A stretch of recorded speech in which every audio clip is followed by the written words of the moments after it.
মহাত্মা গান্ধীর যদি রবীন্দ্রনাথের মতো দাড়ি থাকতো আর রবীন্দ্রনাথের যদি থাকতো মহাত্মার মতো টাক, তাহলে কি তাঁদের প্রতি আমাদের ভক্তি শ্রদ্ধা কিছু কম বেশি হতো? এ প্রশ্নের উত্তর দেওয়া কিন্তু খুব সোজা নয়। কেশ গুম্ফ শুশ্রু মিলিয়ে একটা পুরোপুরি মানুষের ছবি আমাদের মনের মধ্যে গড়ে ওঠে। তাই কেউ যদি চুল ছাঁটে তাহলেও তাকে একটু নতুন নতুন, আলাদা আলাদা মনে হয়।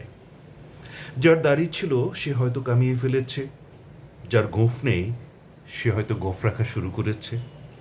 প্রথম প্রথম দেখলে বেশ খটকা লাগে, কি যেন ছিল না, কি যেন নেই, কি যেন আছে। ঠিক এই রকম একটা ধাঁধা তৈরি হয়।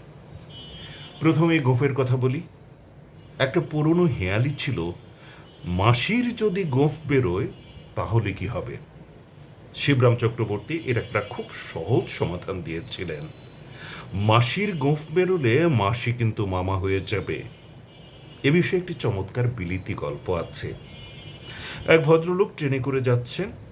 হঠাৎ দেখলেন সামনের বেঞ্চের ভদ্রলোক অত্যন্ত মনোযোগ ও অভিনিবেশ সহকারে তাকে পর্যবেক্ষণ করছেন।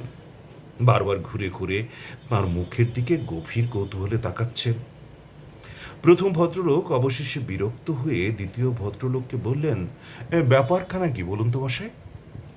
দ্বিতীয় ভদ্রলোক একটু লজ্জিত হয়ে মুচকি হেসে বললেন, "আপনাকে দেখে আমার স্ত্রীর কথা মনে পড়ছে।" প্রথম ভদ্রলোক রীতিমতো বিপর্যস্ত। "আমাকে দেখে আপনার স্ত্রীর কথা মনে পড়ছে?"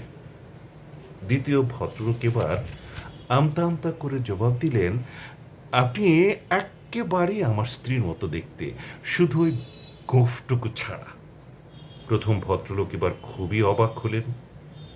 নিজের মসৃণ ঠোঁটের ওপর একটু হাত বুলিয়ে বললেন, "কিন্তু আমার তো মশাই গোঁফ নেই।" দ্বিতীয় ভদ্রলোক এতক্ষণে পরিষ্কার করে বোঝালেন, "হ্যাঁ, না না মশাই, আপনার গোঁফের কথা নয়, আমার স্ত্রীর গোঁফের কথা বলছি। আপনার ওই নাকের নিচে একটা গোঁফ লাগালেই একদম আমার পরিবারের মুখটি হয়ে যাবে।" সবাইকে ধন্যবাদ।